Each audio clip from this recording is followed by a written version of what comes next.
दोस्तों, तो आज के इस वीडियो में मैं आप लोगों के लिए एक्सप्लेन करने वाला हूँ सोल लाइन 2 का एपिसोड नंबर 7। अगर अभी तक आप लोगों ने इसके पिछले एपिसोड नहीं देखे तो लिंक डिस्क्रिप्शन में होगा, जाकर चेकआउट कर लेना। तो जैसा कि पिछले एपिसोड में हमने देखा, यूहो तांग्या के साथ मिलकर ग्रिल्ड फिश बेचना शुरू कर देता है, जिसका टेस्ट बहुत ही ज्यादा अच्छा था। यहाँ पर एक बहुत ही ज्यादा खूबसूरत लड़की जिसका नाम जियांगमिन था, वो भी इस फिश को खरीदना चाहती थी, लेकिन तब तक सारे के सारे फिशेस खत्म हो चुके थे सिवाय एक के, जो कि यूहो तांग्या के लिए बना रहा था। तभी अचानक वहाँ पर एक लड़का जू सेंशी आ जाता है, जो कि उस फिश को छीनने की कोशिश कर रहा था ताकि वो जियांगमिन को इम्प्रेस कर सके। लेकिन दूसरी तरफ मिस्टर बीबी भी यूहो को प्रोटेक्ट करने के लिए पहुंच चुके थे। यहाँ इन दोनों के दरमियान एक जबरदस्त फाइट शुरू हो जाती है, जिसके लास्ट में मिस्टर बीबी जीत चुके थे। साथ ही सारे एपिसोड के लास्ट में देखा कि यूहो कमजोरी की वजह से बेहोश हो गया था, इसलिए मिस्टर बीबी उसे एक जुआन डैन पिल खिला देते हैं। अब आगे तो नेक्स्ट एपिसोड की शुरुआत बिल्कुल उसी सीन से शुरू होती है, जहाँ पर हम देखते हैं कि यूहो अभी भी सो रहा था और उसके आसपास के लोग बहुत ही ज्यादा परेशान हो चुके थे, क्योंकि उन्हें यूहो की बॉडी से बहुत ही तेज स्मेल आ रही थी। ये स्मेल अब बाकी के लोगों के बर्दाश्त करने के काबिल बिल्कुल भी नहीं था। यूहो भी उन लोगों का शोर सुनकर जाग जाता है। पहले तो उसे भी समझ नहीं आ रही थी कि आखिर ये स्मेल कहाँ से आ रही है, और जब वो खुद की बॉडी की तरफ देखता है तो उसकी बॉडी पर काले मार्क्स लगे हुए थे, इसलिए वो फौरन जाकर नहाना शुरू कर देता है। जहाँ कुछ देर के नहाने के बाद आखिरकार वो स्मेल खत्म हो गई थी। ये देखकर यूहो खुश होते हुए कहता है कि आखिरकार चलो वो स्मेल मुझे परेशान नहीं करेंगी। तभी अचानक यूहो देखता है कि सूरज निकलने वाला था, यानी कि क्लास में अभी बहुत टाइम है, वो कुछ देर तक कल्टीवेशन कर सकता है। जो करने के लिए यूहो जैसे ही अपनी जगह पर बैठा था, तभी अचानक वो हैरानगी के साथ कहता है कि आखिर ये कैसे हो गया। मेरे मेंडेरियंस पहले से ज्यादा बड़े, ओपन और स्ट्रॉन्ग हो चुके हैं। वाकई में ऐसा लग रहा है जैसे कि मैं सोने के बाद एक नया जन्म लेकर पैदा हुआ। ये सब तो कुछ भी नहीं था। साथ ही साथ यहाँ पर यूहो नोट करता है कि उसकी डीमन पर्पल आइज की वजह से अब वो माइक्रो लेवल तक चीजों को देख पा रहा है। यूहो भी यहाँ पर ये सारी बातें सोच ही रहा था। तभी अचानक वहाँ पर वांडोंग भी आ जाता है, जिसे अब वो स्मेल नहीं आ रही थी, इसलिए वो अपने बेड के पास आकर वहाँ बैठ गया था। यूहो यहाँ पर वांडोंग से सवाल करते हुए पूछता है कि वांडोंग, आखिर यहाँ पर ये सब हो क्या रहा है? जब मैं जाग कर उठा तो मेरे आसपास डर्ट लगी हुई थी, साथ ही साथ मेरी कल्टीवेशन भी पहले से काफी ज्यादा इंप्रूव हो गई। जो सुनकर वांडोंग उसे एक्सप्लेन करते हुए बताता है कि ये सब कुछ मिस्टर बीबी की पिल की वजह से हो रहा है। जब तुम बेहोश हो गई थी तो उन्होंने तुम्हें एक जुआनडन पिल दी थी, जिसकी वजह से तुम्हारी सोल पावर रिकवर हो गई। इसका कोई भी साइड इफेक्ट नहीं। ये एलेक्सर पिल काफी ज्यादा कमाल की है, क्योंकि ये आपकी बॉडी से सारे कचरे को बाहर निकाल देती है, और इसी वजह से तुम्हारे स्किन पर वो डाइट की लेयर जमी हुई थी, और इसकी वजह से यूजर की बॉडी से काफी ज्यादा गंदी स्मेल निकलती है। इसी वजह से तुम्हारे आसपास कोई भी रह नहीं पा रहा था। मुझे भी अपना रूम छोड़कर जाना पड़ा।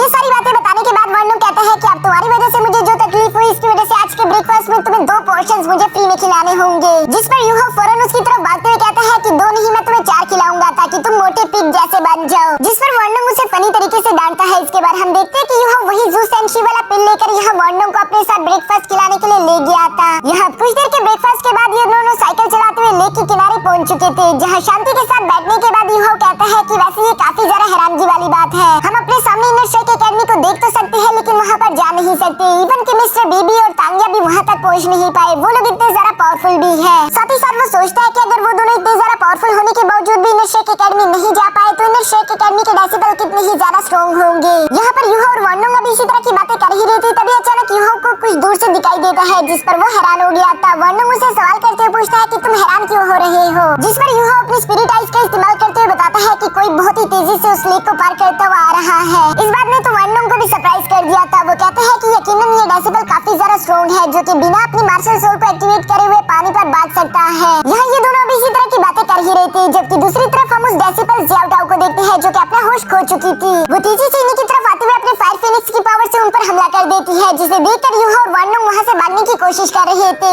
लेकिन यहाँ इन दोनों ने भागने में काफी ज्यादा देर कर दी, क्योंकि तब तक जियाओटाओ वहाँ पर पहुंच चुकी है, जो कि अपने सामने आने वाली हर चीज को डिस्ट्रॉय कर देगी। वांडोंग यहाँ पर अपने विंग्स को एक्टिवेट करके यूहो को उड़ाकर ले जाना चाहता था, लेकिन दूसरी तरफ जियाओटाओ ऐसा होने नहीं दे सकती, इसलिए उसने अपने फायर फिनिक्स की पावर का इस्तेमाल करते हुए यहाँ इन दोनों पर हमला कर दिया था, जिससे टकराकर वांडोंग तो बेहोश हो जाता है। दूसरी तरफ यूहो भी अपने कॉन्शियस खो चुका था। तियानमिन इस खतरे को अपने सर पर आता हुआ देखकर समझ गया था कि अब मुझे यूहो की बॉडी को संभालना होगा, वरना यहाँ पर ये लड़का मारा जाएगा। तियानमिन के ये कहते साथ ही हम देखते हैं कि यूहो बहुत ही कूल तरीके से अपने पैरों पर खड़ा हो गया था, यानी कि तियानमिन ने उसकी बॉडी को कंट्रोल करना शुरू कर दिया है। साथ ही साथ हम देखते हैं कि यहाँ यूहो के आसपास चारों तरफ आइस पावर फैल जाती है, जिसे देखकर जियाओटाओ गुस्से के साथ आगे की तरफ बढ़ती जा रही थी, क्योंकि उसे ये बात बिल्कुल भी अच्छी नहीं लगती कि किसी ने उसे चैलेंज किया। लेकिन तियानमिन की पावर्स के सामने जियाओटाओ तो कुछ भी नहीं। जियाओटाओ गुस्से के साथ अपने फायर फिनिक्स का यूज करते हुए यहाँ तियानमिन पर हमला कर देती है, जिसे रोकने के लिए तियानमिन बस अपनी एक उंगली की पावर का इस्तेमाल करता है, जिसकी वजह से चारों तरफ जगह फ्रीज हो चुकी थी। इवन कि जियाओटाओ भी फ्रीज होकर पानी में गिर जाती है। तियानमिन यहाँ जियाओटाओ को हराने के बाद यूहो की बॉडी को देखते हुए कहता है कि इस लड़के की फिजिकल फिटनेस तो पहले से काफी ज्यादा हो चुकी है। ये लड़का बहुत ही अच्छे से इम्प्रूव कर रहा है। इवन इस लड़की की बॉडी पर मैंने जो 10 सील लगाई थी उनमें से एक सील तो ऑलरेडी हाफ डिसॉल्व भी हो चुकी। टियनमिंग अभी खड़ा होकर ये सारी बातें सोच ही रहा था, तभी अचानक वो नोट करता है कि कुछ एल्डर तेजी से उड़ते हुए उसी तरफ आ रहे हैं। इसलिए टियनमिंग जल्दी से युहाओ को दोबारा से बेहोश कर देता है, जिसकी वजह से आसपास की आइस भी खत्म होना शुरू हो गई थी। लेकिन तभी अचानक हम देखते हैं कि वहाँ पर 2 एल्डर्स अपने कुछ साथियों को लेकर पहुँच गए थे, जिनमें से एक इनर एकेडमी का हेडमास्टर भी था। यहाँ पर उनका एक सर्वेंट उन्हें बताता है कि ये बहुत ही बुरा हो गया, ज़्याओ टाओ ने बाहर के 2 डेसिबल्स को इंजर्ड कर दिया है। पर दूसरी तरफ जब वो एल्डर चेक करते हैं तो उन्हें मालूम पड़ता है कि नहीं, ये दोनों बेशक बेहोश हो चुके हैं लेकिन उनकी बॉडी को जरा सा भी डैमेज नहीं हुआ। जो जानकर हेडमास्टर काफी ज्यादा खुश हो गए थे। वो फौरन अपने 2 साथियों को ज़्याओ टाओ को ढूंढने के लिए भेज देते हैं, जबकि साथ ही साथ अपने एल्डर से कहते हैं कि इन दोनों को हील करने के लिए कुछ करो। जिस पर उस ग्रीन एल्डर ने भी अपने पावर्स को एक्टिवेट करते हुए वहाँ पर कुछ हीलिंग ग्रास लगा दिए थे, ताकि युहा और वांडोंग जल्दी से रिकवर करके दोबारा होश में आ पाए। थोड़ी देर में इनके बाकी के साथी ज़्याओ टाओ को पानी से निकालकर बाहर ले आए थे, जिसे देखकर हेडमास्टर काफी ज्यादा हैरान थे कि आखिर इन 2 डेसिबल्स ने हमारी इतनी पावरफुल डेसिबल को कैसे हरा दिया। चाहे यहाँ पर कुछ भी हुआ हो, हम इसके बारे में बाद में डिस्कस करेंगे। इसके बाद वो ज़्याओ टाओ को थोड़ा सा हील करने के बाद उसे वहाँ से लेकर चले जाते हैं,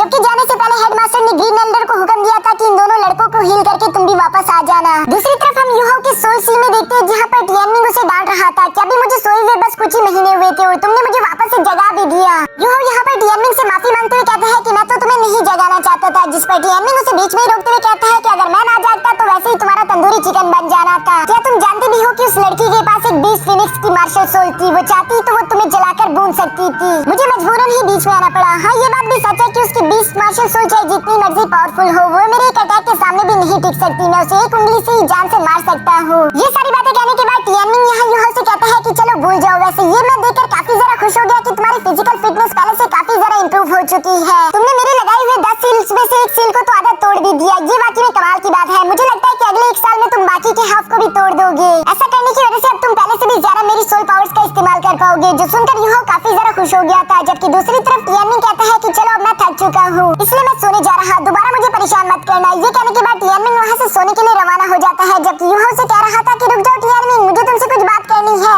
लेकिन तब तक बहुत ज्यादा देर हो चुकी। दूसरी तरफ हम ज़्याओ टाओ को देखते हैं, जो कभी भी बेहोशी की हालत में पड़ी हुई थी और उसे वो सारे सीन दोबारा से याद आ रहे थे कि कैसे युहाओ ने बस अपनी एक उंगली की पावर का इस्तेमाल करके उसे हरा दिया। ज़्याओ टाओ को ये सब बातें काफी ज्यादा परेशान कर रही थी और वो फौरन से होश में आ जाती है। जहाँ पर इनर एकेडमी के हेडमास्टर पहले से ही खड़े थे। वो यहाँ पर ज़्याओ टाओ से कहते हैं कि आखिर तुमने ऐसा क्यों किया, तुमने मुझे बताया क्यों नहीं कि तुम्हारी इविल फायर तुम पर काबू कर रही है। जिस पर ज़्याओ टाओ कहती है कि मुझे लगा ये इतना सीरियस नहीं कि आपको बताया जाए, मुझे लगता था कि मैं इसे कंट्रोल कर सकती हूँ। हेडमास्टर यहाँ पर ज़्याओ टाओ से कहती है कि तुम्हारी इस गलती की वजह से 2 आउटर डेसिबल की जान जा सकती थी, जो सुनकर ज़्याओ टाओ ने रोना शुरू कर दिया था। वो रोते हुए कहती है कि मुझे माफ कर दीजिए, मुझे लगता था कि मैं इसे कंट्रोल कर सकती हूँ लेकिन मैं इसमें नाकामयाब हो गई। यहाँ पर रोते रोते अचानक ही उसे युहाओ की याद आ गई थी, इसलिए वो फौरन हेडमास्टर से कहती है कि वैसे वो लड़का कौन था जिसने मेरी पावर्स का सामना किया। जिस पर हेडमास्टर कहता है कि ज्यादा तो मैं कुछ नहीं जानता, लेकिन इतना जानता हूँ कि उस लड़के के पास एक्सट्रीम आइस मार्शल सोल थी, जो कि बहुत ही ज्यादा प्योर और कॉमन है। इवन कि तुम्हारी फायर फिनिक्स भी उसके सामने कुछ नहीं। ये बात ज़्याओ टाओ को हजम नहीं होती। वो हेडमास्टर से कहती है कि आखिर आउटर डेसिबल्स के पास इतनी ज्यादा कीमती मार्शल सोल कैसे हो सकती है।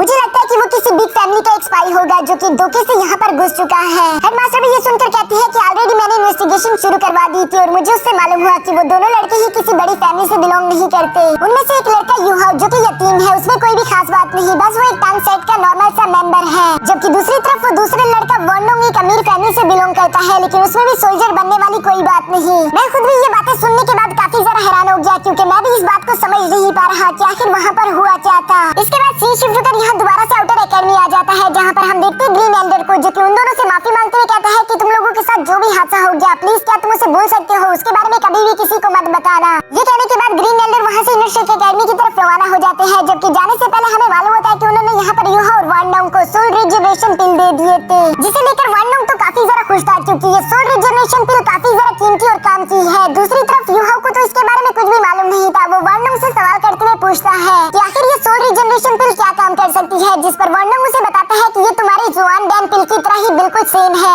लेकिन ये उससे थोड़ा सा ज्यादा एक्सपेंसिव है। मुझे यकीन नहीं आता कि उस एल्डर ने ये हमें दे दिया, इसके लिए तो मैं हमेशा अपना मुंह बंद रख सकता हूँ। ये सारी बातें कहने के बाद ये दोनों मिलकर वापस अपने रूम की तरफ रवाना हो गए थे, जहाँ रास्ते में तांग्या इन लोगों को मिल जाती है। तांग्या यहाँ पर युहाओ को दोबारा से ग्रिल फिश बेचने के लिए मना रही थी। साथ ही साथ वो उसे कहती है कि इस बार मैं भी वहाँ पर तुम्हारे साथ रहूंगी। मैं यकीन दिलाती हूँ कि इस बार तुम्हें कोई भी बुली नहीं करेगा। यहाँ ये सारी बातें कहते हुए तांग्या ने दोबारा से एक जुआन डैन पिल यहाँ युहाओ को दे दी थी। वो उसे बताती है कि ये मिस्टर बीबी ने तुम्हारे लिए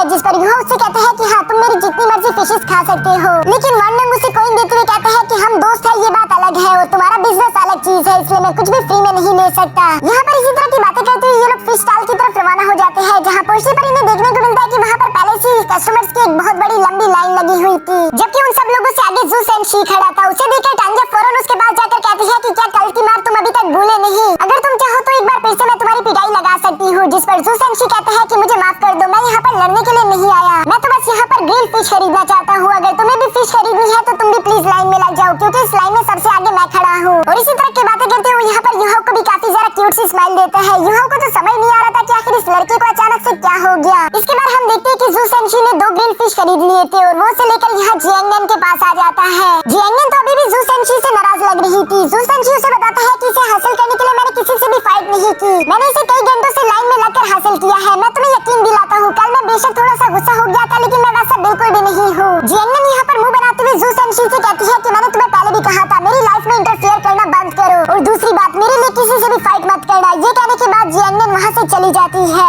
जबकि ज़ूस एंड शी को समझ नहीं आ रहा था कि आखिर इस लड़की को हो क्या गया है, ये मुझसे अच्छे से बात क्यों नहीं करती। अगर इसे ये फिशेस नहीं खानी तो मैं अकेले ही खा लूंगा। ये कहती वो ग्रिल फिश खाना शुरू कर देता है, जिसका टेस्ट उसे भी काफी ज्यादा अच्छा लग रहा था। इसके बाद हम रात का सीन देखते हैं, जहाँ यूहा काम से थक कर वापस रूम आ चुका था और वार्नम उसे सोल एलेक्सर के बारे में बताना शुरू करता है। ये सोल एलेक्सर सोल्स को रिफाइन करने में मदद करती है, साथ ही साथ अगर कोई भी सोल मास्टर लेवल 30 पर है तो वो इसे खाने के बाद लेवल 31 तक जा सकता है। इस सोल एलेक्सर की खासियत भी बिल्कुल जुआन डेम्पिल की तरह है, क्योंकि इसे डिसॉल्व करना बहुत ही आसान होगा। यह इस तरह की बातें करने के बाद ये दोनों अपने बेड पर बैठकर उस सोल एलेक्सर को रिफाइन करना शुरू कर देते हैं, जहाँ रिफाइन करते करते अब पूरी रात गुजर चुकी थी। ये दोनों अपने मकसद में कामयाब हो गई थी। इसके बाद हम देखते हैं कि यूहा अपनी स्ट्रिक्ट ट्रेनिंग शुरू कर देता है। वो अपनी बॉडी आर्मर पहनने के बाद लगातार रात को भागा करता था, साथ ही साथ वो पढ़ाई में भी दूसरों से ज्यादा ध्यान लगा रहा था। सब टीचर्स की नजर उसी पर थी। यूहा की यूं ही मेहनत करते करते पूरे 3 महीने गुजर जाते हैं। सब कुछ यूं ही अच्छा चल रहा था। अब आखिरकार वो दिन आ जाता है जब इन लोगों को कोई न कोई डिपार्टमेंट चूज करना है, ताकि ये लोग अपनी कल्टीवेशन को उसी डिपार्टमेंट की मदद से आगे लेकर जा सके। यहाँ पर हम देखते हैं कि यूहा को तो पहले से ही मालूम था कि वो सोल गाइडेंस डिपार्टमेंट को चूज करेगा। दूसरी तरफ वार्नम ने भी यहाँ यूहा के फार्म को देख लिया था, इसलिए वो भी सोल गाइडेंस डिपार्टमेंट को चूज कर लेता है, जबकि जियाओ जियाओ ने भी यहाँ सोल गाइडेंस डिपार्टमेंट पर ही टिक लगाया था। क्लास के खत्म होने के बाद मिस जियाओ जब उन फॉर्म्स को पढ़ती है तो उसे ये बात बिल्कुल भी अच्छी नहीं लगती कि आखिर इन तीनों लोगों ने एक ही डिपार्टमेंट को चूज क्यों किया। शायद ये इन तीनों की एक बहुत बड़ी गलती भी हो सकती है, इसलिए उन्हें काफी ज्यादा गुस्सा आ रहा था। वो गुस्से के साथ उन तीनों को वहीं पर रोक लेती है, जिस पर ये तीनों तो काफी ज्यादा घबरा चुके थे, जबकि मिस जियाओ